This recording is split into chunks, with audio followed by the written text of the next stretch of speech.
Noise texture node is great to animate some random organic transformations like those, and it's super easy to use. But if you ever try to animate something mechanical like keyboard, you will know that it doesn't quite work that well. We want the animation to force the buttons to be fully pressed and then fully unpressed.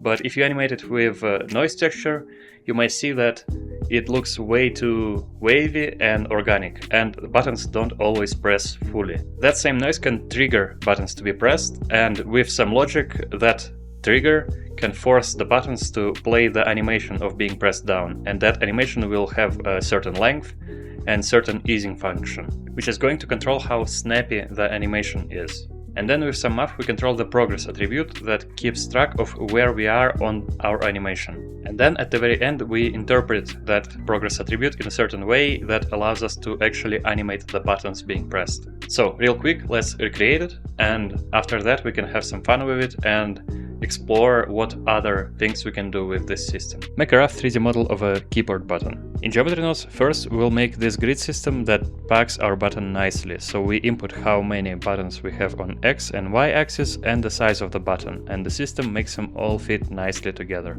Now if we just connect the noise texture to the height position of our instances, we would get this mess. Let's improve it. Add simulation zone and store named attribute to give our instances progress attribute. If we add random value node with frame plugged into its seed input, we'll get a set of random buttons being triggered each frame. We want that trigger to indicate that the animation is being played on this button. We are gonna store it in the attribute trigger. And we'll store the information of when each button was triggered in trigger frame attribute. And with this setup, we'll be able to clear the trigger attribute after the set amount of time. In this case, 10 frames. We test it and we see that they light up for a set amount of frames and then go dark again.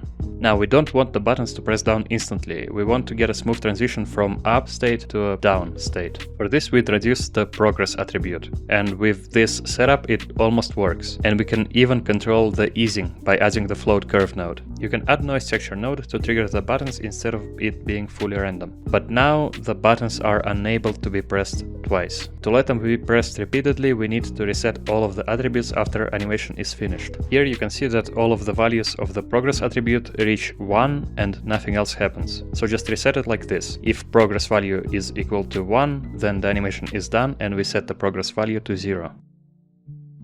We can also reset it with the same trigger that resets the trigger attribute. What progress attribute basically does is this. At progress value 0, the button is fully up. At 0.5, the button is fully pressed. And at progress being 1, the button is back to being not pressed. I'll clean up a few things and get some parts in order. So, the way this one works is kind of simple, but it gets the job done. First, we have this part that gives us the control over amount and size. And then we have the simulation zone. In the simulation zone, first, those two, just remember at what frame we trigger them. So if we preview this one and divide it by like 15 at first, we can see that, oh, let's say by 100. We can see that it remembers the frame at which it was triggered. It's made so that later, with this logic, we can reset everything. So trigger frame plus 20 animation length is less than frame. So basically it says that, with this logic, it says that we triggered the instance to be played this many frames ago. And then we reset all three of the attributes. Progress attribute is the most important one. What it does is remembers where we are on the animation cycle.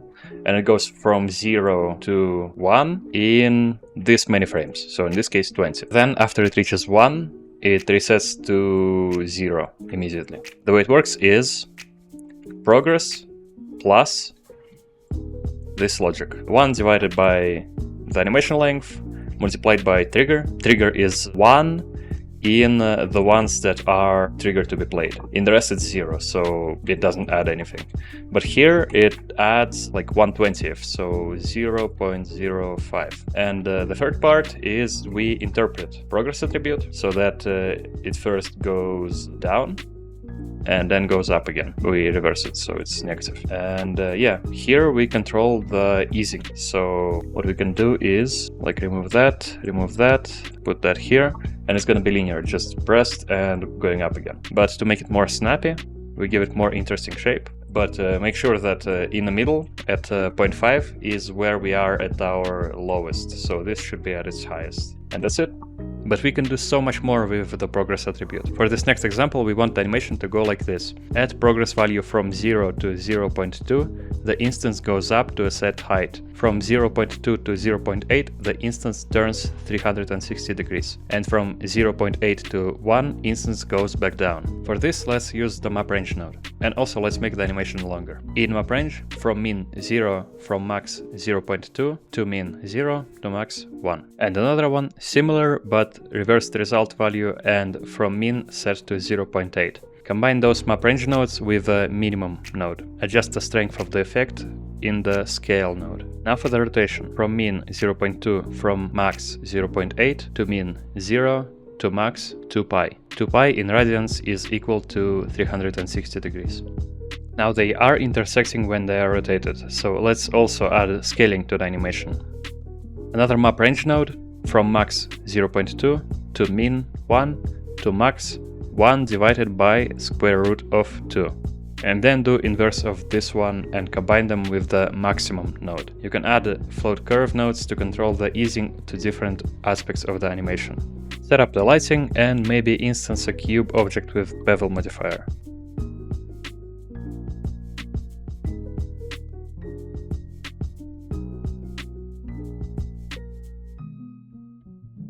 Another use for it is instances appearing. For this, we'll remove the set position and rotate instances node from the end, leaving only scale instances node. Also disable progress attribute resetting after the animation is done. Once the instances appear, they stay there and don't disappear. Now we delete all of the unused nodes and remove the map range nodes. Just connect progress attribute into scale instance node. We need all of the instances to be triggered by the end of the animation, and with this setup all of them will be triggered at 5 seconds mark. Now the animation is way too slow, so make it shorter, like 20 frames. And now finally we can control the easing. Add a float curve node. You don't have to make it end at scale 1. I like to set it like this with the value of 0.75 at the end, so that there is a bit of a bounce back in the animation where it gets a little too big at first and then gets to appropriate size at the end. But to make them all fit together with no gaps, you need to divide that value by 0.75 at the end. In materials, access the progress attribute to control the color and emission like you see in the video. Here's the whole material, and here's the whole GeoNode setup. And here's what we got. And just like that, we used similar GeoNode setup to get 3 completely different results. And you can play around with it and get a lot more out of it. Just have fun, and I'll see you in the next video.